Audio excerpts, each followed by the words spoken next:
NDA सुहृदगढ़े BJP state के विकास से देश के विकास का मंत्र लेकर चलती है। इसलिए हम केरला के विकास को प्राथमिकता देते हैं। लेकिन एलडीएफ केरला के विकास की दुश्मन बनी हुई है। एलडीएफ अपनी ताकत यहां केंद्र सरकार की योजनाओं को रोकने में लगी है।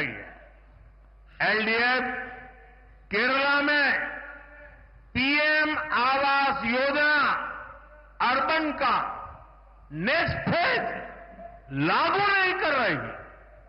जहां हर घर तक नल पहुंचाने की स्कीम में देरी की जा रही है।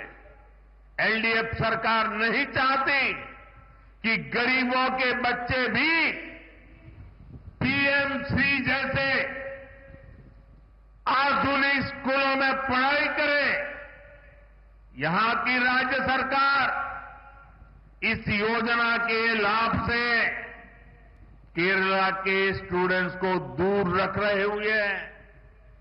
ऐसी गरीब विरोधी एलडीएफ सरकार को सबक सिखाना बहुत जरूरी है। പ്രിയപ്പെട്ടവരെ, സംസ്ഥാനങ്ങളുടെ വികസനത്തിൽ കൂടി മാത്രമേ രാജ്യത്തിന്റെ വികസനം സാധ്യമാകൂ എന്ന മന്ത്രവുമായാണ് ഭാരതീയ ജനതാ പാർട്ടി ഇന്ന് പ്രവർത്തിക്കുന്നത്. അതിനാൽ തന്നെ കേരളത്തിന്റെ വികസനത്തിന് ഭാരതീയ ജനതാ പാർട്ടി വലിയ പ്രാധാന്യമാണ് നൽകുന്നത്. അതേസമയം കേരളം ഭരിക്കുന്ന എൽഡിഎഫ് ഇന്ന് വികസനത്തിന്റെ ശത്രുവായി മാറിയിരിക്കുന്നു. ഇന്ന് എൽഡിഎഫ് സർക്കാർ അവരുടെ എല്ലാ ശക്തിയും കഴിവും വിനിയോഗിക്കുന്നത് കേന്ദ്ര പദ്ധതികളുടെ നേട്ടം കേരളത്തിലെ സാധാരണക്കാർക്ക് നൽകാതിരിക്കുന്നതിന് വേണ്ടിയാണ് അവരെല്ലാ ശക്തിയും കഴിവും വിനിയോഗിക്കുന്നത്. കേരളത്തിലെ നഗരങ്ങളിൽ പ്രധാനമന്ത്രി ആവാസ് യോജനയുടെ അടുത്ത ഘട്ടം, രണ്ടാം ഘട്ടം എൽഡിഎഫ് സർക്കാർ നടപ്പാക്കാൻ തയ്യാറാകുന്നില്ല. എല്ലാ വീടുകളിലും പൈപ്പുകളിൽ കൂടി ശുദ്ധജലം എത്തിക്കുന്ന പദ്ധതിയും ഇവിടെ ഇന്ന് നിലച്ചിരിക്കുകയാണ്. പിഎം ശ്രീ പദ്ധതിയുടെ കീഴിൽ വരുന്ന ആധുനികമായ സ്കൂളുകളിൽ സാധാരണക്കാരുടെ മക്കൾ പഠിക്കേണ്ടതില്ല എന്നതാണ് ഇടത് സർക്കാരിന്റെ നയം. ഈ പദ്ധതിയുടെ നേട്ടങ്ങളിൽ നിന്ന് സംസ്ഥാന സർക്കാർ കേരളത്തിലെ ഈ പദ്ധതിയുടെ നേട്ടങ്ങൾ സംസ്ഥാന സർക്കാർ കേരളത്തിലെ വിദ്യാർത്ഥികൾക്ക് നിഷേധിക്കുകയാണ്. ഇങ്ങനെ സാധാരണക്കാരുടെ ശത്രുവായി മാറിയ ഇടത് സർക്കാരിനെ ഒരു പാഠം പഠിപ്പിക്കേണ്ടത് അത്യാവശ്യമാണ്. സുഹൃത്തുക്കളെ, बीजेपी एनडीए की केंद्र सरकार गरीब का जीवन बेहतर बनाने में जुटी है। इसका एक और उदाहरण हमारे शहरों में रेहड़ी, ठेले, फुटपाथ पर काम करने वाले हमारे भाई बहन हैं। हमने इन्हें आर्थिक मदद देने के लिए पीएम स्वनिधि योजना बनाई। केरला सहित देश के लाखों ऐसे साथियों को पहली बार बैंकों से मदद मिलनी शुरू हुई। अब एनडीए की केंद्र सरकार ने एक और बड़ा कदम उठाया है। अब स्ट्रीट वेंडर्स को भी बीजेपी सरकार स्वनिधि क्रेडिट कार्ड देगी और इसकी शुरुआत देश भर के लोगों के लिए आज मैंने यहां केरला की धरती से शुरू किया है।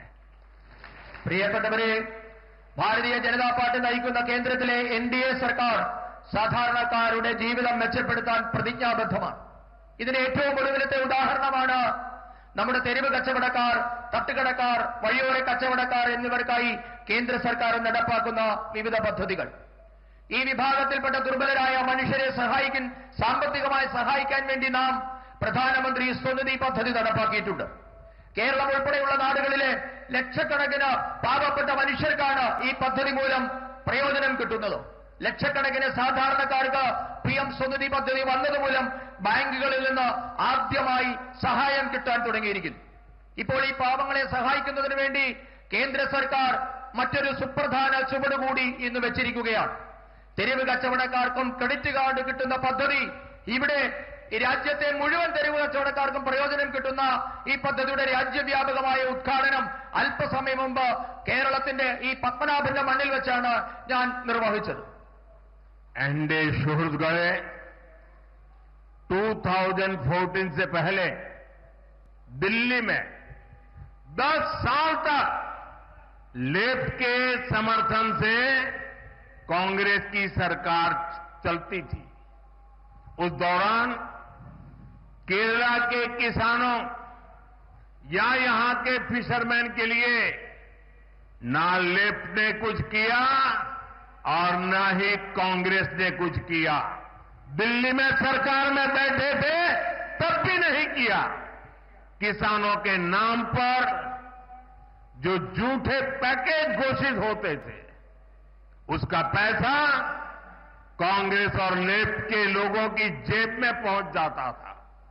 किसान का पैसा किसान को मिले इसके लिए एनडीए की केंद्र सरकार ने पीएम किसान निधि शुरू की। इसे केरला के लाखों किसानों के अकाउंट में 13,000 करोड़ 13,000 करोड़ रुपए सीधे मेरे केरल के किसान भाई बहनों के खाते में जमा हुए हैं। एलडीएफ और यूडीएफ के लोग चाहकर भी इस पैसों को लूट नहीं सकते। പ്രിയപ്പെട്ടവരെ 2014 മുൻപുള്ള 10 വർഷക്കാലം ഇടതുപക്ഷത്തിന്റെ പിന്തുണയുള്ള കോൺഗ്രസ് സർക്കാരായിരുന്നു കേന്ദ്രം ഭരിച്ചിരുന്നത്. ഈ കാലയളവിൽ കേരളത്തിലെ സാധാരണക്കാരായ കർഷകർക്കോ മത്സ്യത്തൊഴിലാളികൾക്കോ പ്രയോജനം കിട്ടുന്ന ഒരു കാര്യവും ഇടതുപക്ഷത്തിനോ സിപിഐഎമ്മിനോ കോൺഗ്രസിനോ അക്കാലത്ത് ചെയ്യാൻ സാധിച്ചിട്ടില്ല. സർക്കാരിൽ ഇരുന്നപ്പോഴും ചെയ്തിട്ടില്ല, പിന്തുണ കൊടുക്കുന്ന കാലഘട്ടത്തിലും ചെയ്തിട്ടില്ല. കർഷകരുടെ പേരിൽ വ്യാജ വാഗ്ദാനങ്ങളും പാക്കേജുകളും മാത്രമായിരുന്നു അക്കാലത്ത് പ്രഖ്യാപിക്കപ്പെട്ടത്. കർഷകരുടെ പേരിൽ പ്രഖ്യാപിക്കപ്പെട്ട പദ്ധതികളുടെ മുഴുവൻ പണവും ഇടതു വലതു നേതാക്കളുടെ പോക്കറ്റിലേക്കാണ് അക്കാലത്ത് പോയിക്കൊണ്ടിരിക്കുന്നത്. എന്നാൽ കർഷകരുടെ പണം അവർക്ക് തന്നെ കിട്ടണമെന്ന ഭാരതീയ ജനതാ പാർട്ടിയുടെ നിശ്ചയദാർഢ്യത്തെ തുടർന്ന് എൻഡിഎ സർക്കാർ രാജ്യത്തെ കർഷകർക്കായി കിസാൻ സമ്മാൻ നിധിയാണ് ഇന്ന് നടപ്പാക്കിയിട്ടുള്ളത്. ഈ പദ്ധതി മൂലം കേരളത്തിലെ ലക്ഷക്കണക്കിന് വരുന്ന കർഷകരുടെ അക്കൗണ്ടുകളിലേക്ക് 13,000 കോടി രൂപയാണ് ഭാരതീയ ജനതാ പാർട്ടിയുടെ സർക്കാർ നേരിട്ട് അക്കൗണ്ടുകളിലേക്ക് എത്തിച്ചത്. ഈ പണം ഇന്ന് ഇടത് വലതു നേതാക്കൾ വിചാരിച്ചാൽ പോലും മോഷ്ടിക്കാൻ പറ്റത്തില്ല.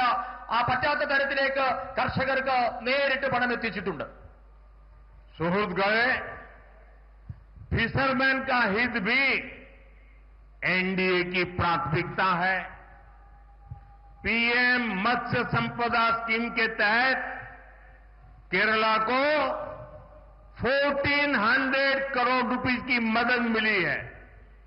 ये बीजेपी की केंद्र सरकार ही है जिसने फिशरीज के लिए अलग मंत्रालय बनाया है। पहली बार फिशरमैन के लिए भी किसान क्रेडिट कार्ड का बेनिफिट दिया है। हमने फिशरमैन के लिए 5 लाख तक के इंश्योरेंस की सुरक्षा भी दी है। डीप सी फिशिंग के लिए नावों के आधुनिकीकरण के लिए मदद दी है. സുഹൃത്തുക്കളെ, മത്സ്യത്തൊഴിലാളി